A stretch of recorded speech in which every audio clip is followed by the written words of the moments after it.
So here we're going to get into the definition of a witch. All right. Most of this you guys already know.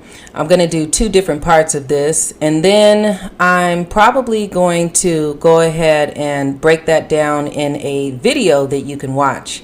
But let's do this first little mini part. A witch is just a name for a person who is a healer, a seeker, or a seer. The term witchcraft was derived from dogmatic systems that were created all the way back between the 1200s and the 1800s by early Christianity leaders who distorted our ancestors' powers and gifts. They created a mass agenda to abolish generational teachings and lore worldwide. There was a misunderstanding of how people could use tools to see spirit or be able to help and heal other people. This was considered blasphemous against God in the churches throughout the centuries and decades. Now, what does that mean for us? Well, before we get into the actual quote-unquote definition of witchcraft, I will explain to you what it means from my point of view. Being able to use these tools to either help, heal, or hurt someone, including ourselves, depends on our intentions. These are powers and intuitive gifts that most of us never even knew we had. But then again, some of us did know that we've had them since early childhood years. For some of us, maybe something happened or some type of traumatic experience that turned us towards a different way of thinking in our lives. Something magically happened and our third eye opened up. We started to seek out different ways to fix our lives, and it all depends on the person as well. So first, let's get into the actual quote-unquote meaning of witchcraft. As you go through this course, you will learn many different things. Once again, if you are just here to do magic spells, that is fine. Eventually, at some point, you may go through some type of spiritual awakening again that will lead you back to the first part of this course, which is the why, the when, the where, and the how.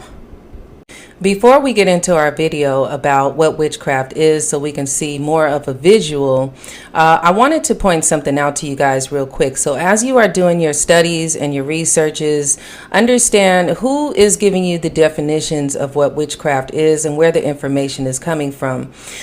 This particular definition I got out of Wikipedia. Now, we all know that Wikipedia is run by some rich or wealthy people that have done their homework on all of us, our cultures, our different rituals, different things that we do from all around the world.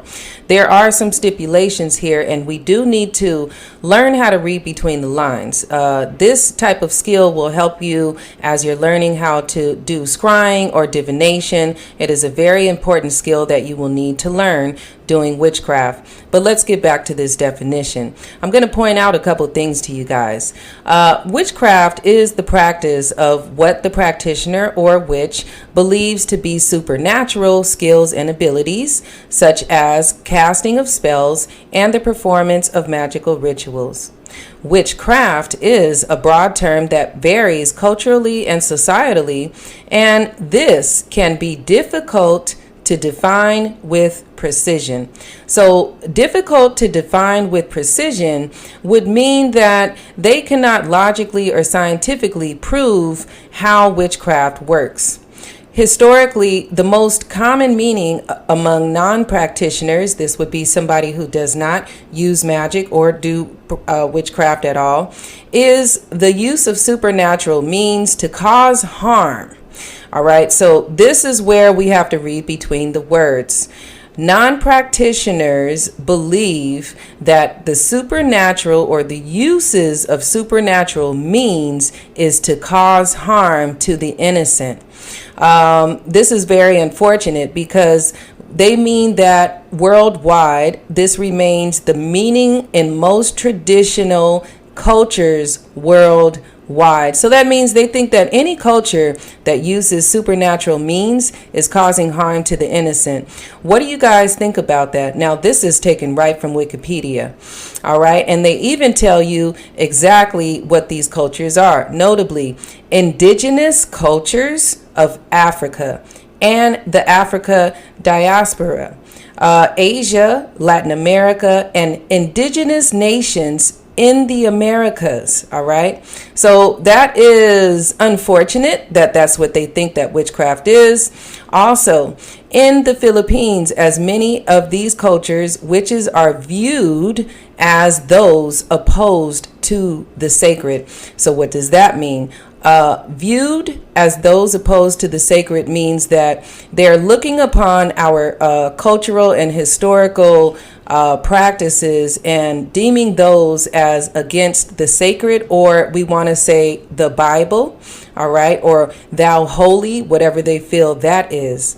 In contrast, anthropologists writing about the healers in indigenous Philippine folk religions either use the traditional terminology of these cultures or broad anthropological terms like shaman.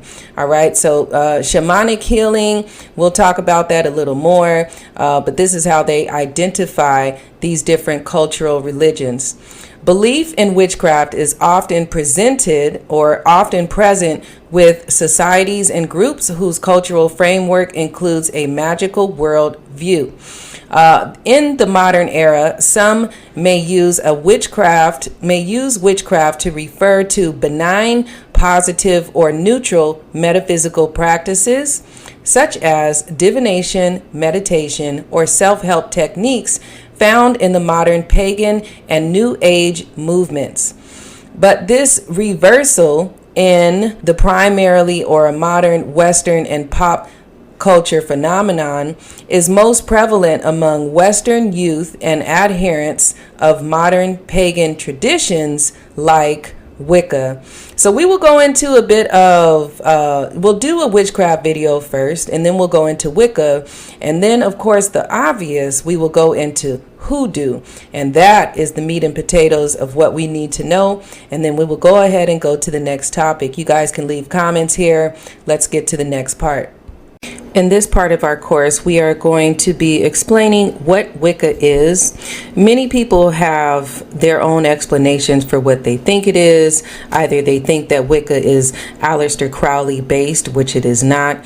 A lot of people believe that it is Gerald Gardner based, partially, but it is not as well. This is an old pagan tradition, pre-Christianity, and it is a lifestyle, and we're going to go ahead and break this down so we can get a more clear understanding for those here that want to know about Wicca or want to be a Wiccan, or you're a baby Wiccan and you want to know more.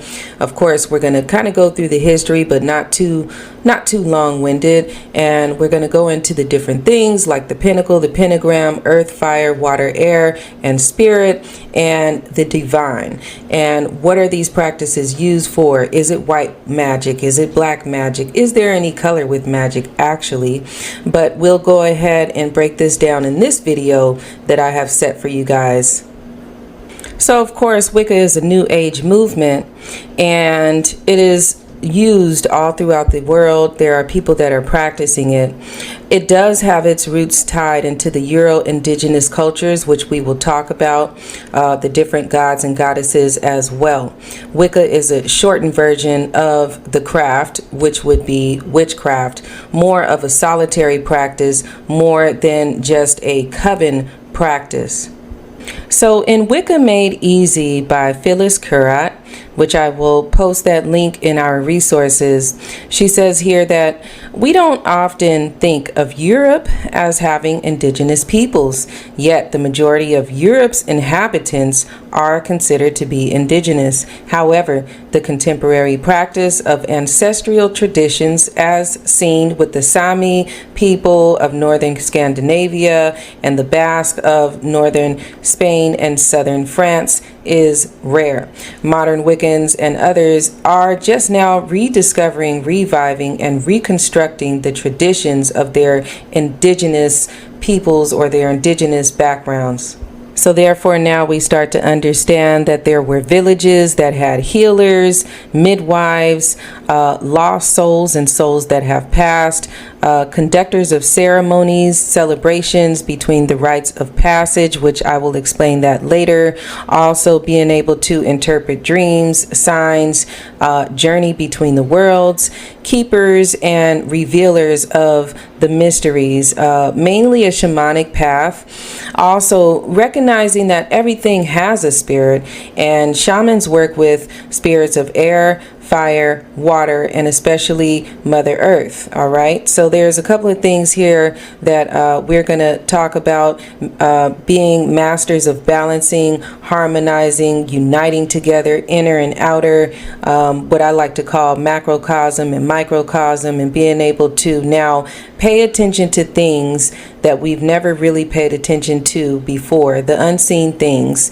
How many times have you had a vision, or you thought you saw something, or you thought you felt something, and you tried to ignore it and acted like, well, maybe that was just something in my mind? So what Wicca helps to do is bring to the surface the things that you have been kind of putting in the back of your mind, but you know that you thought you saw something or you thought you felt something. Feeling the presence and actually addressing the fact that you may have felt something. This is something that, growing up in the churches, everything was, a devil, a demon, evil, and you needed to go get hands laid on you or whatnot. So I'll be able to explain that as well to you guys. Let's get into the functions of Wicca and how to use it.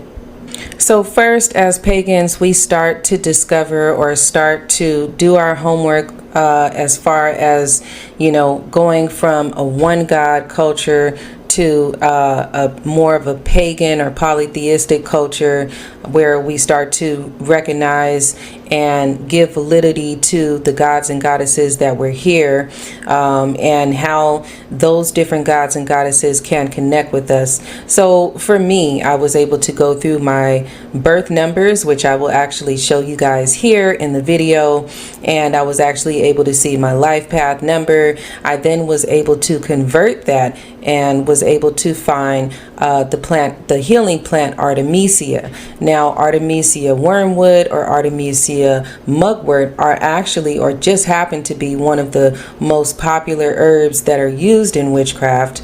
But then as I shorten that, I come to realize that I am now connected to a Greek goddess named Artemis. All right, so that is where I get my name from. And lore, of course, lore are the folk tales or the folklores or the verbal lores, stories that are passed down, magical stories that are passed down from generation to generation. And this is where I get my name, Artemis lore. So I'll teach you guys how to look for your deity or your god or your goddess. This is actually my actual witch name that I got after being self-initiated and coming into being a Wiccan.